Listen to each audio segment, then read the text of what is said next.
To watch these important lessons, subscribe to DP Education's YouTube channel right now. Click on the bell icon to stay updated on the latest lessons. Sri Lanka's largest free online school, DP Education. Hello my dear students, welcome to today's lesson. So today I am going to discuss with you all some more extra questions in electrochemistry. In the previous chapter also we discussed some extra questions.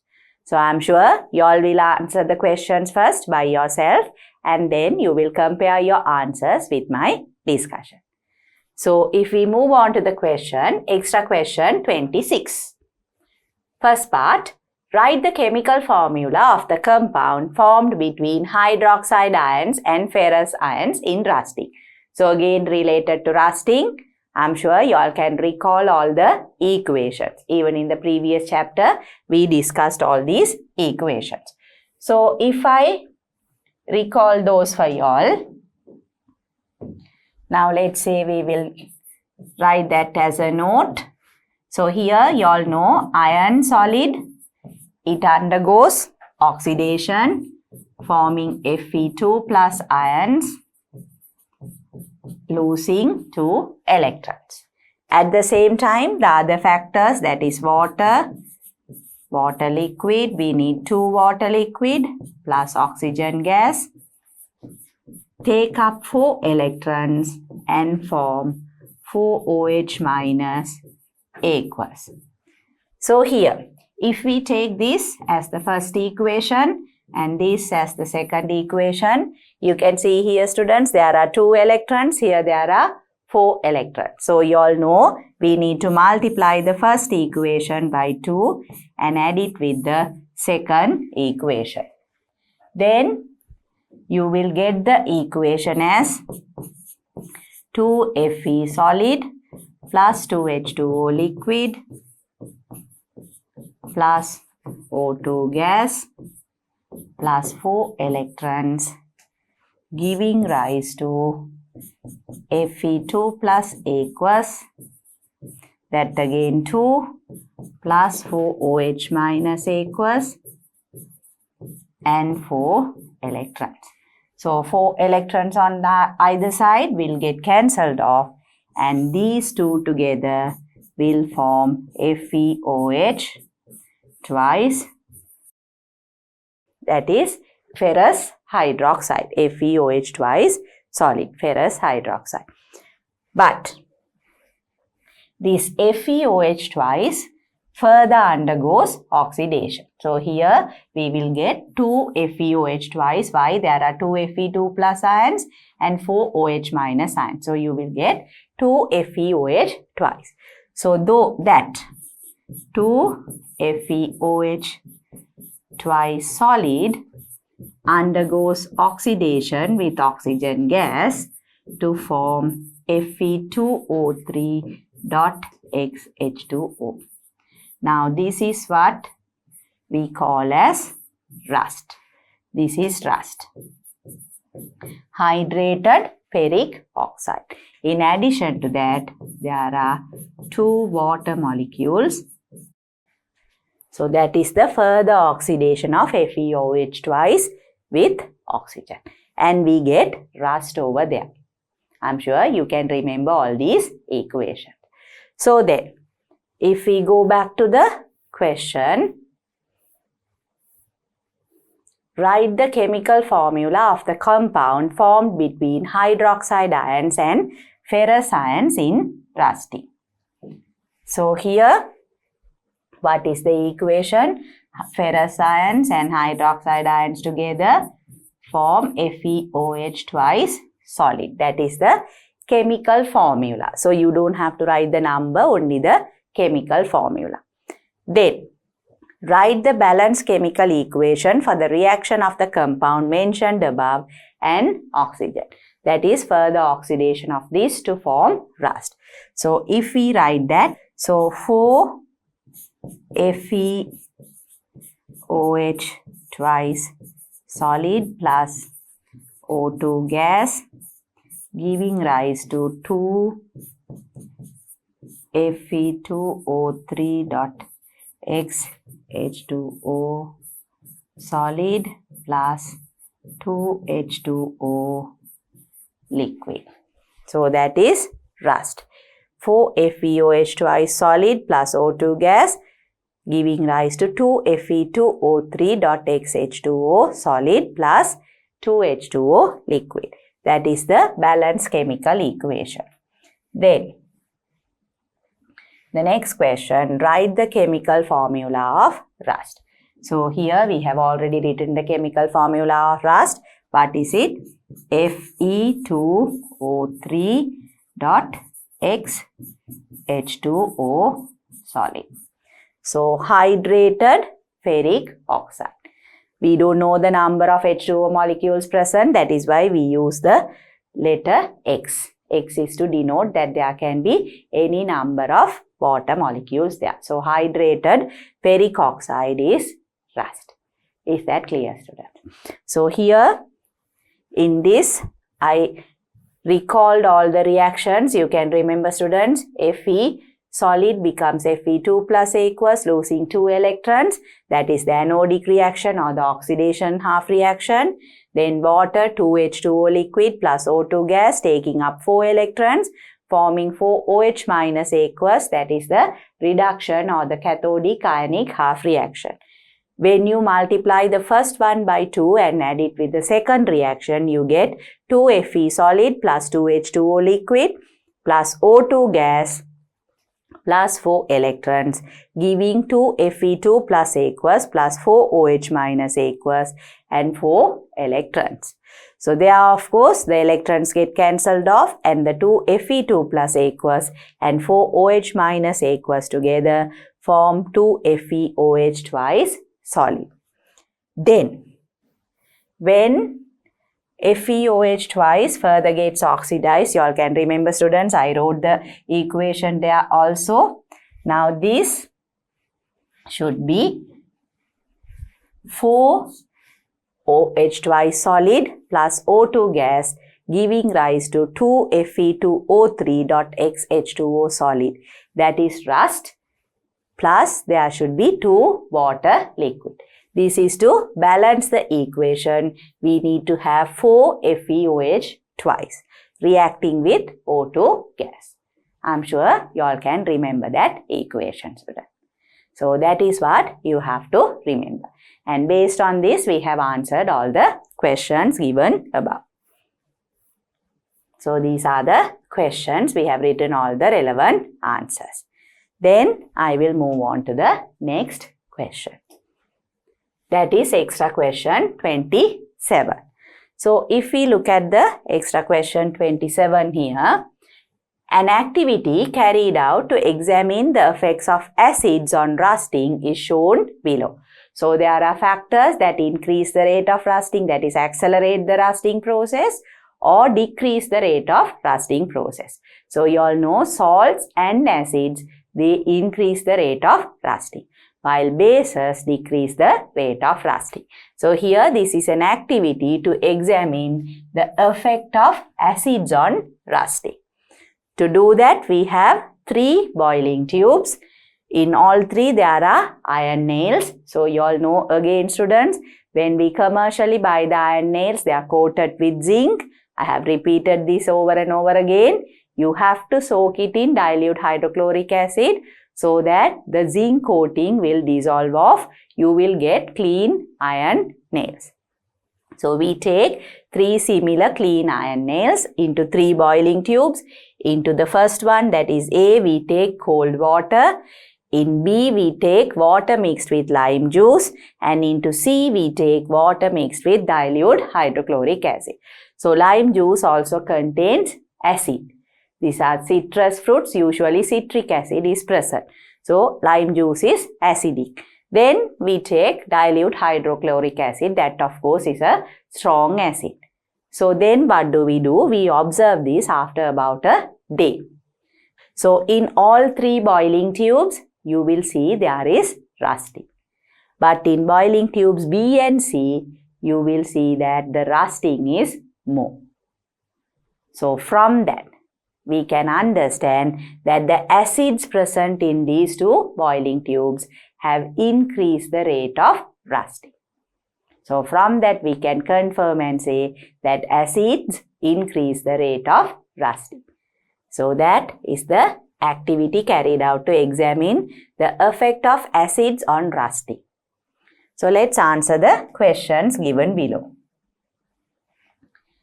Compare the rate of rusting in tubes A and B. What can you say? In tube A, the rate of rusting is less when compared to test tube B. So here in tube A, the amount of rusting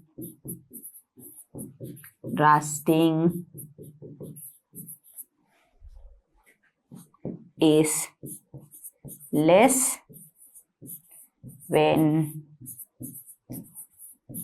compared to tube B. So in tube A, the amount of rusting is less when compared to tube B. Or else you can say in tube B, the amount of rusting is more when compared to tube A. You can write it the other way also. So I have said in A, it's less compared to B. You can say it as in B, it is more when compared to A. Both are correct answers. So then students, we'll move on to the next slide.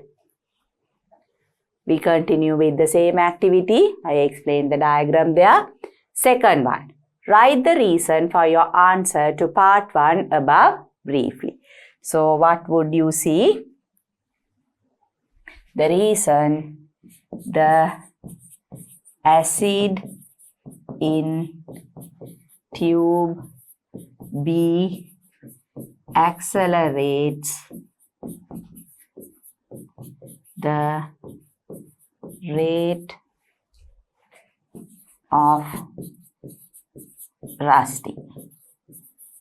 When we say acid is lime juice. So if you say that, more than enough. The acid in tube B accelerates the rate of rusting. Is that okay, students? Then, what is the conclusion of the above activity? What is it? Acids increase the rate of rusting. Acids increase the rate of rusting. So that is the conclusion of this activity. I am sure students, you also answered this correctly. With that, we'll move on to the next slide. Extra question 28. So in that, the first part of the question, write the factors that increase the rate of rusting. So there are two factors. What are they? Acids and salts. So here I can say acids and salts. Second one, why do iron objects present near coastal areas rust faster? Why is that? The wind in coastal areas contain more salt. Because of that, the salt accelerates rusting and the objects rust faster. So here we can say because air in coastal areas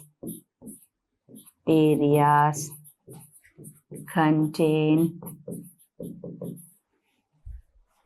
salt and salt increases the rate of rusting. So that is what happens here. Then the third question, write two methods used to prevent rusting of iron. So you all know students, when we try to prevent rusting of iron, what do? we try to remove the contact of the factors, that is water and oxygen with iron, so that there will be no rusting.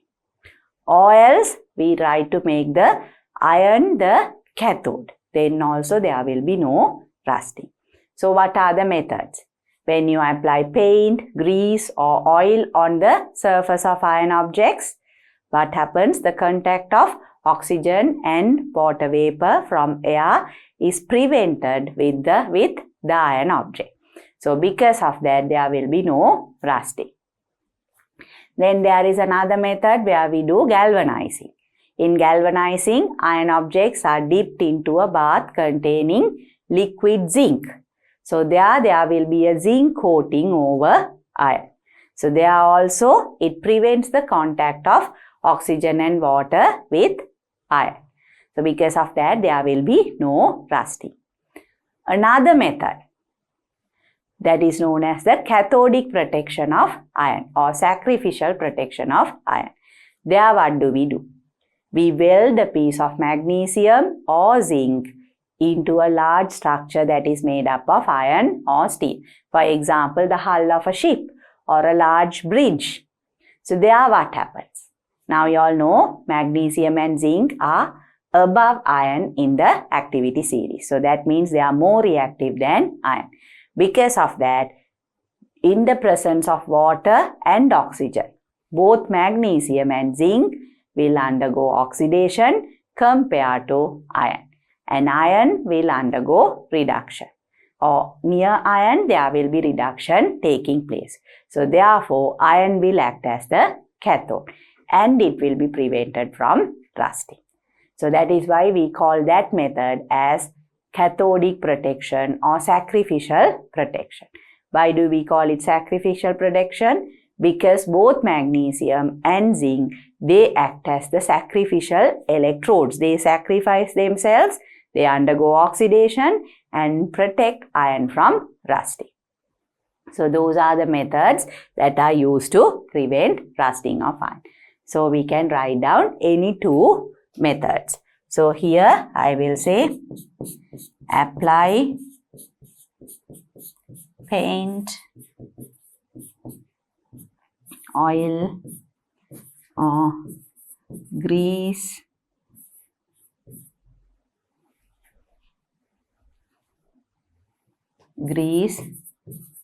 onto the surface of iron objects. That is one method. Then we can say galvanizing iron objects with zinc. That is another method of preventing rusting of iron. In addition to that, you can say cathodic protection of iron. Is that okay, student? So then with that, I will move on to the next question. Extra question 29. So here you all can see an activity carried out to illustrate that bases reduce the rate of rusting is shown below. So bases reduce the rate of rusting is shown below. If you look at the activity, there are two boiling tubes, boiling tube A and B. In both there are iron nails. So you all should know that they should be clean iron nails. And you all can remember, now I discussed galvanizing in the previous slide, also previous question, where they dip an iron object inside a tub of liquid zinc. And there will be a coating of zinc over the iron object. But that can be removed by soaking iron nails, completely covering the iron nails in dilute hydrochloric acid, where the zinc coating will dissolve off. Then you wash the iron nails with distilled water so that you get very clean iron nails. So we take two iron nails, clean iron nails, and in one there is ordinary cold water. In the other one there is dilute sodium hydroxide solution, which is a base. you observe it after about a day. What will you see? You will see that the nail in ordinary cold water undergoes rusting. But this remains, there will be no rusting there. So from that, we can say that the dilute sodium hydroxide solution has decreased the rate of rusting. That is why the iron nail in tube B does not rust. Is that clear, student? So from that, we can confirm and say bases reduce the rate of rusting. So here, the first question, what is the observation after 2 days? Boiling tube A, iron nail undergoes rusting, or iron nail is rusted. In boiling tube B, iron nail does not rust. So that is the observation there. Then, what is the conclusion of the above activity? Bases reduce the rate of rusting.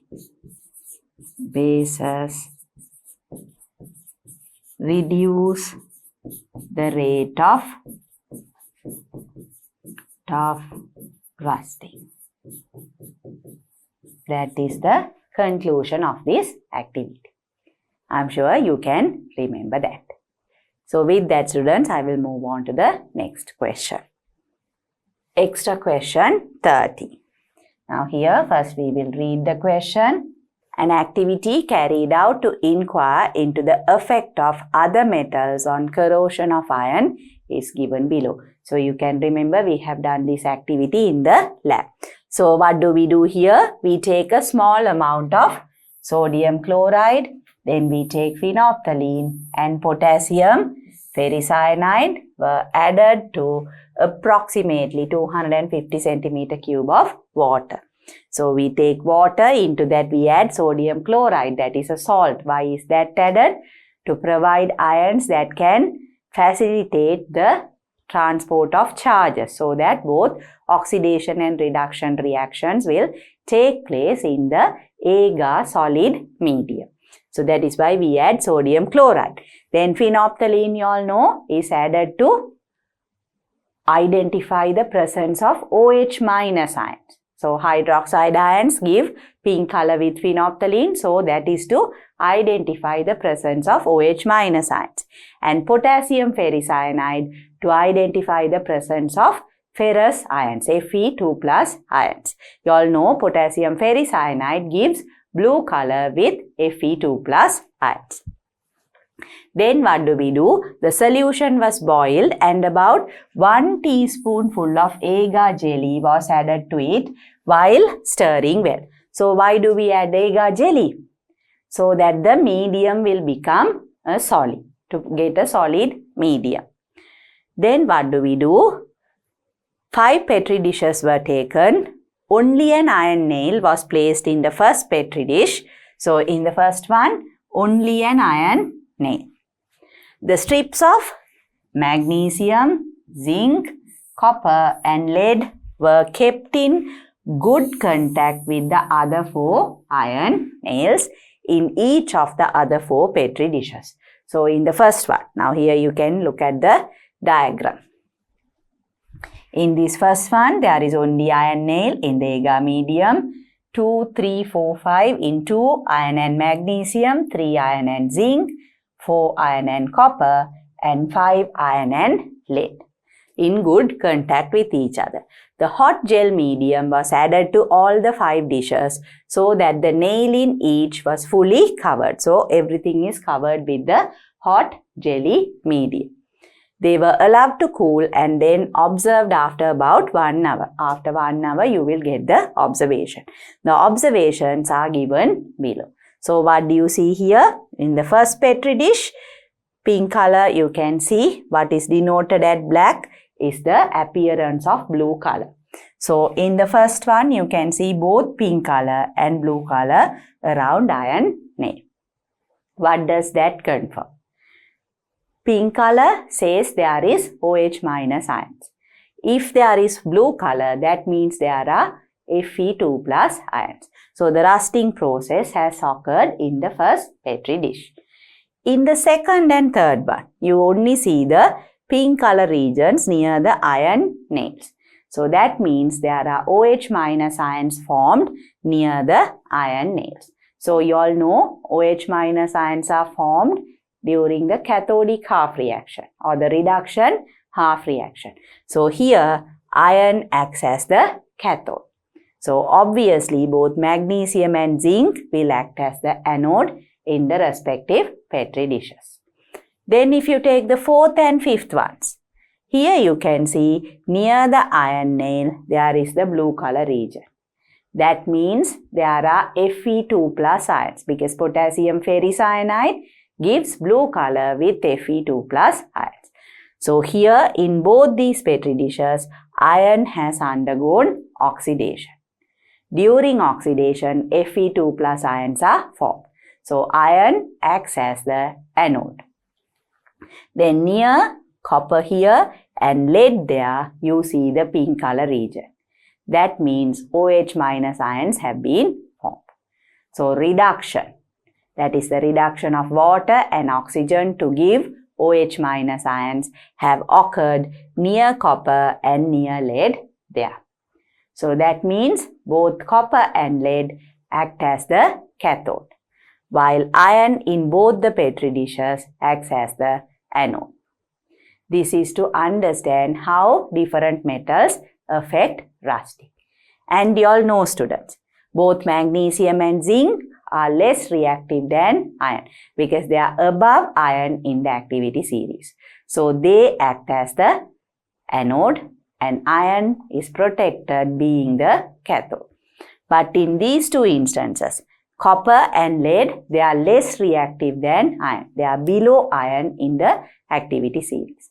So because of that, iron acts as the anode and undergoes oxidation, while both copper and lead, they act as the cathode.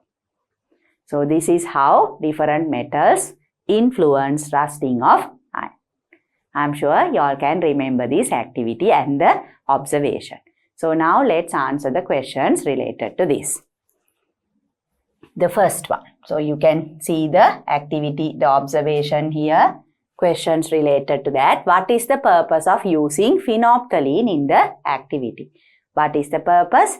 Phenolphthalein gives pink color with OH minus. So to identify OH minus ions. So here we can say to identify by the presence of OH minus ion, because phenolphthalein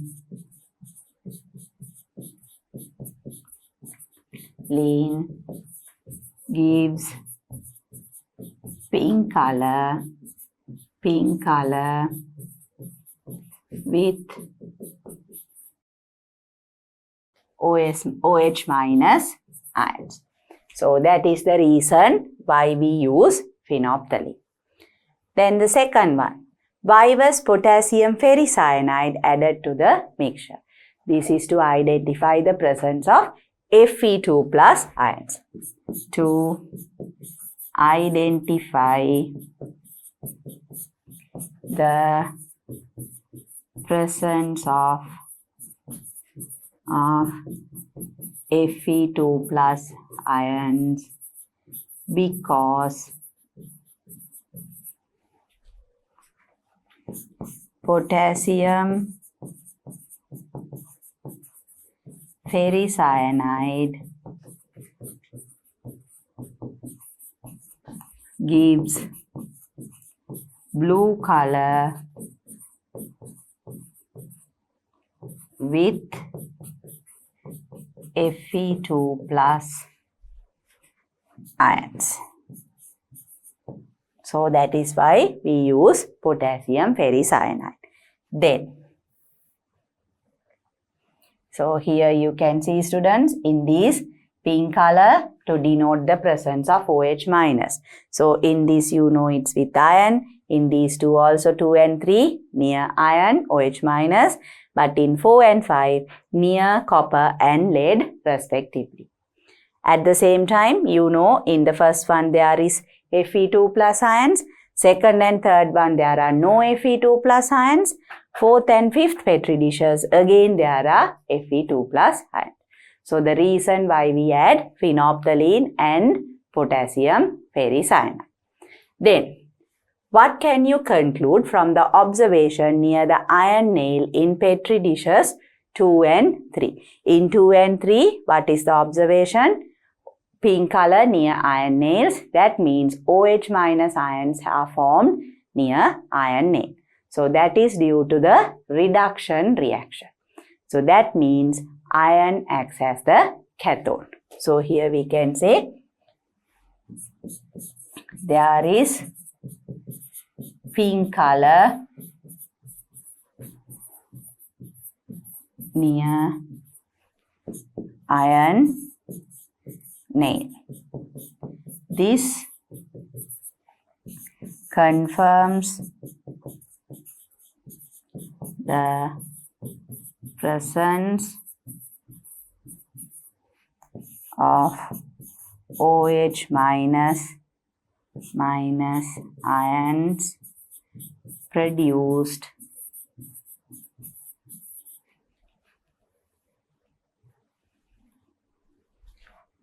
from the reduction of water and oxygen. That is,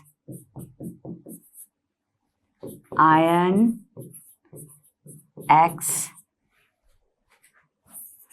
as the cathode in both Petri dishes 2 and 3.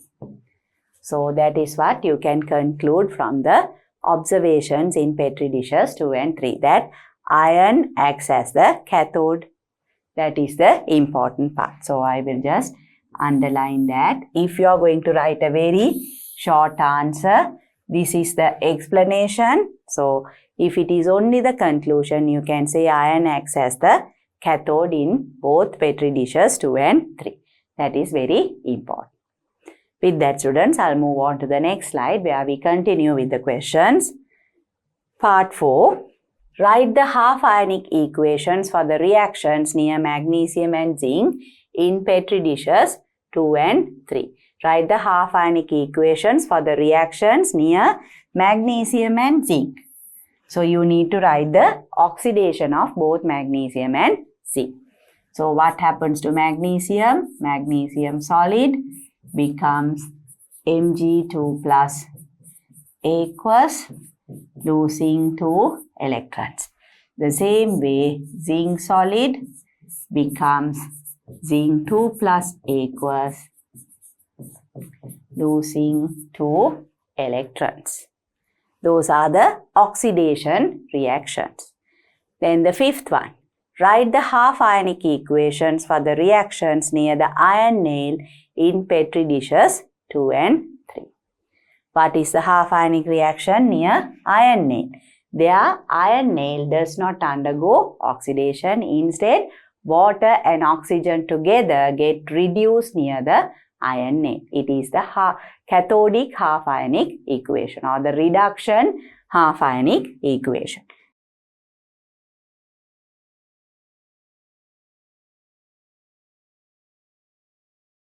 2 H2O liquid plus O2 gas plus 4 electrons, giving rise to 4 OH minus aqueous. So that is the half ionic equation there.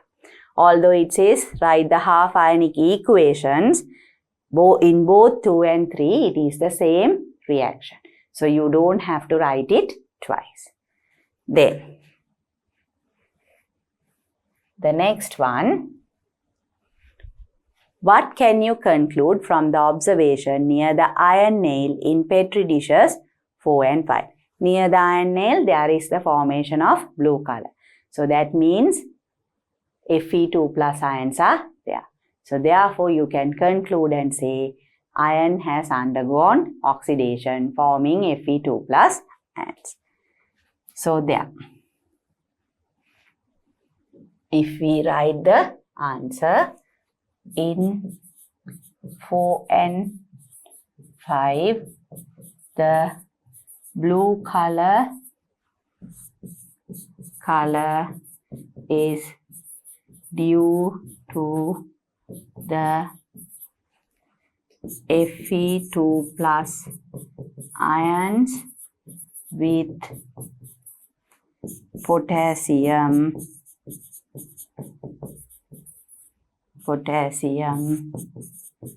ferricyanide.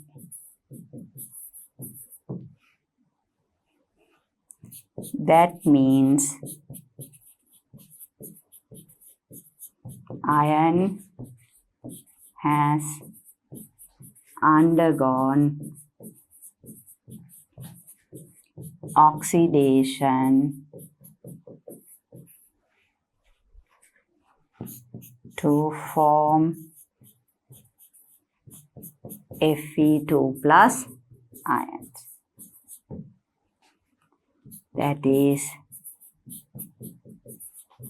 iron acts as the anode. So those are the answers. Now if we go back, you can see, write the half ionic equations for the reactions near magnesium and zinc in Petri dishes 2 and 3. So you can remember Petri dishes 2 and 3, pink color is near iron. So obviously both magnesium and zinc have to undergo oxidation. So the reactions magnesium solid gives rise to Mg2 plus aqueous, losing 2 electrons. At the same time, zinc solid becomes zinc 2 plus aqueous, losing 2 electrons. If we write the half ionic equation for the reaction near the iron nail in Petri dishes 2 and 3, it is the same reaction. 2H2O liquid plus O2 gas plus 4 electrons, giving rise to 4OH minus aqueous. That is the cathodic half reaction or the reduction half reaction. Then, if you look at the conclusion from the observations near 4 and 5, that is iron nail near 4 and 5, you get the blue color. So that is due to, in 4 and 5, the blue color is due to the Fe2 plus ions with potassium ferricyanide.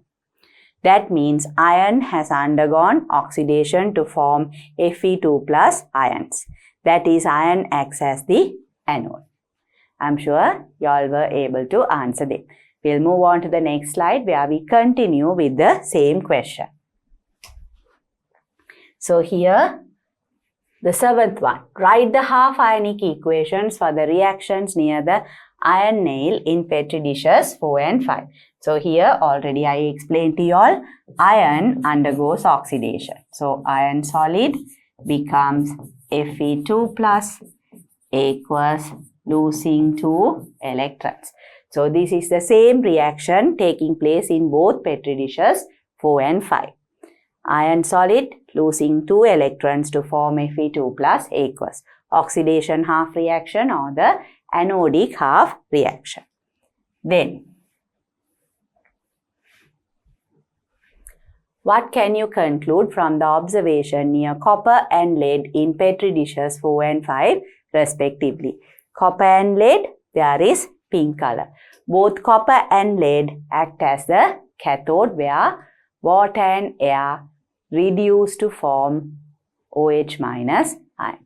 So here we can say copper and lead act as the cathodes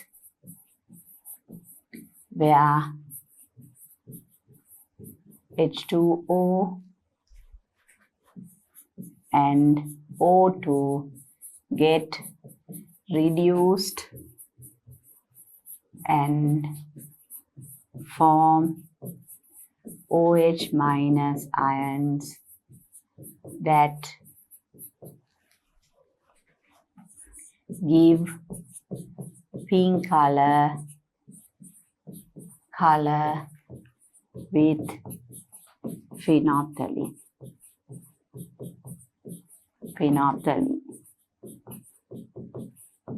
So that is the conclusion. Copper and lead act as the cathode. So that's the important part. This is the conclusion. No? So while iron act as the anode.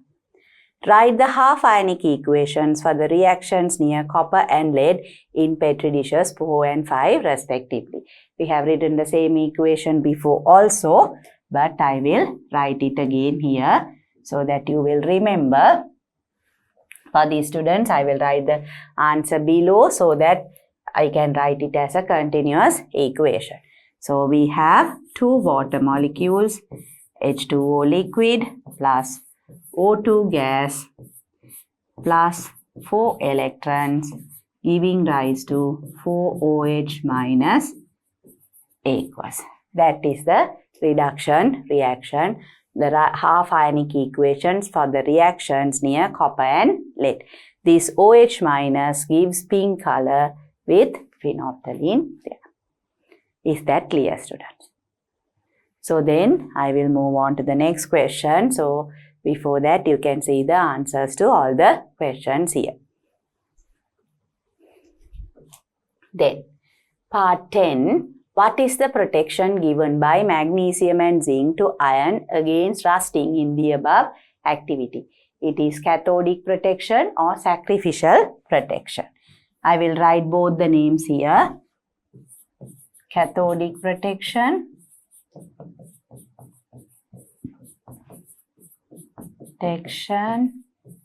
or sacrificial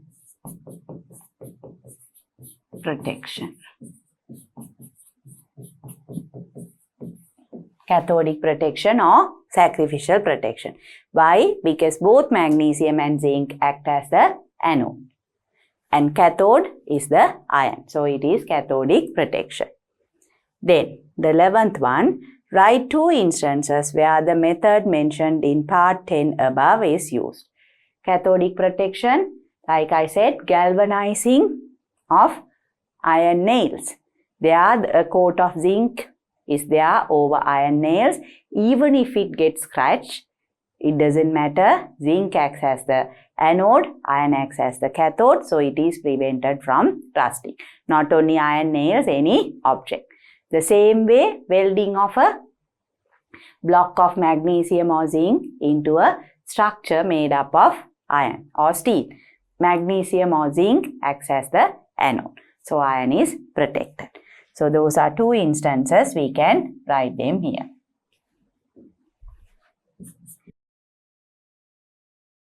Galvanizing iron objects. Then the other one, welding blocks of magnesium or zinc, okay, we can say in hulls of ships.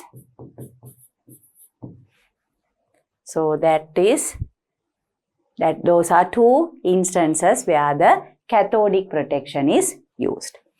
Then the 12th one, what will happen if the copper plating on an iron object is partly removed? What will happen? Copper acts as the cathode, iron acts as the anode. That is what we observed in Petri dish 4. So until the copper coating is there is no contact of oxygen and water with iron, there will be no rusting.